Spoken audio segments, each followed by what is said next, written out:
Welcome back to Hannity as we are in beautiful Palm Beach, Florida, where I sat down with former President Donald J. Trump earlier. Take a look. The question I'm asked the most about you of late is Ron DeSantis.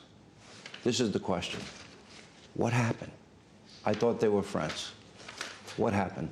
Not friends. I didn't know him well, but he was on impeachment hoax #1 and impeachment hoax #2, which I won. Defending you. He was one of 150 people that would go on television and defend me. And he was no Jim Jordan. He was no, I mean, I had a lot of people that really defended me great, but he was good and he defended me. So all of a sudden he's running for governor. And people didn't view him as governor because, you know, he was a congressman defending and they didn't view him as governor. And he announced he was running for governor. And he wanted to get my support. Now, I didn't know the person that was running named Adam Putnam.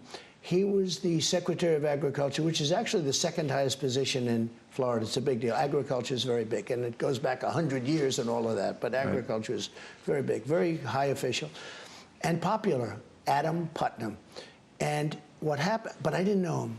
And I knew Ron a little bit. I didn't know him very well, but I knew him a little bit. I knew him as somebody that defended me. So what happened with Ron is the following. He came to see me.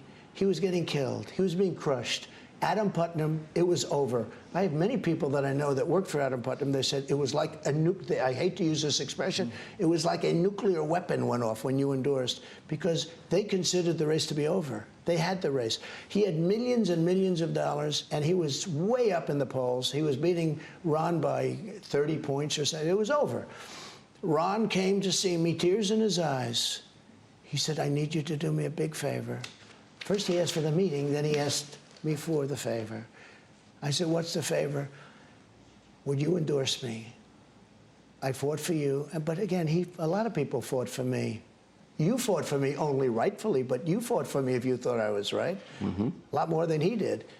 But he said, I need your endorsement. I said, Ron, you're so far behind.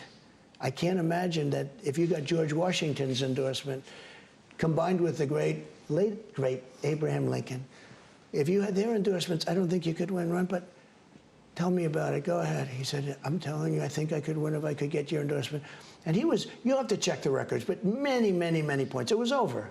And the nomination just... And it was a very close race. The nomination was just, okay. I said, let's give it a shot.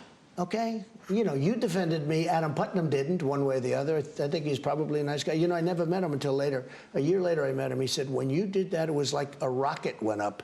He said, my race was over. They were already buying furniture for the governor's mansion. They were going to win.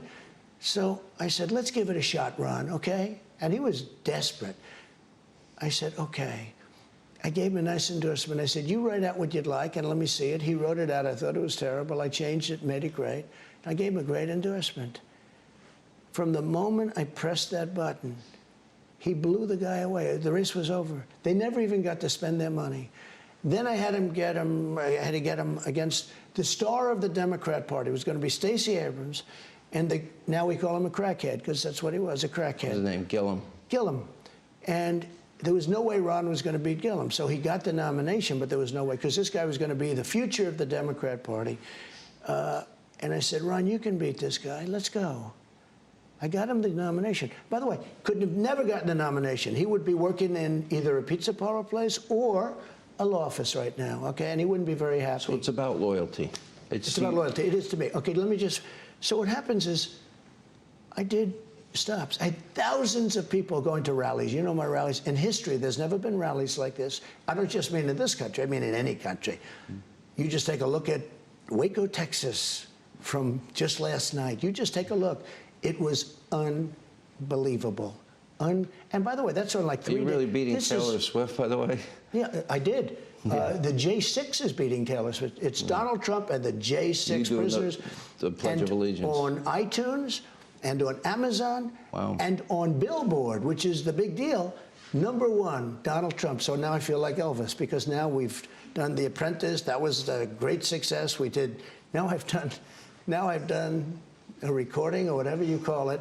But no, it was #1. And you know what that is? That's a tribute to the fact that people feel the J6 people have been very unfairly treated. Just to finish up with DeSantis, So I said, let me do a couple of rallies. I did a couple of rallies, 2 or 3. Massive rallies, massive. I said, you're going to win, Ron. I don't think so. He's a star. I said, you're going to win, I'm telling you. And he ends up winning. And then a couple of years later, they say to Ron DeSantis, will you run against the president? And he said, I have no comment. I have no comment. And I looked at the people I was with. I said, that's not supposed to happen. Here, I got him the nomination. And I don't mean I got him like, because you know what? I help a lot of people. A couple I absolutely made. I helped the governor of Georgia, and I would say he hasn't been exactly great as far as a relationship. I helped a lot of people get elected. I mean, I could name 5 senators, but I could name 25 senators that I helped. But some I got in. Ron, I got in. He was losing. There was no way. It was over. He was dead. He was going to drop out. He was gone. And then when they asked him, is he going to run? He said, I have no comment. And a lot of people, political people, said, sir, never bring that subject up. The voter doesn't care about that subject. But I do. And I think people do care about loyalty. When you help somebody, really help them, I mean, get them, and then he announces that essentially he's going to run against you. That's what he announced, because when he said that, that means to me that you're going to run. Right. And he's going to run, but he's getting crushed now in the polls because he did a little things like voting against Social Security, voting against Medicare. His numbers aren't very good on COVID.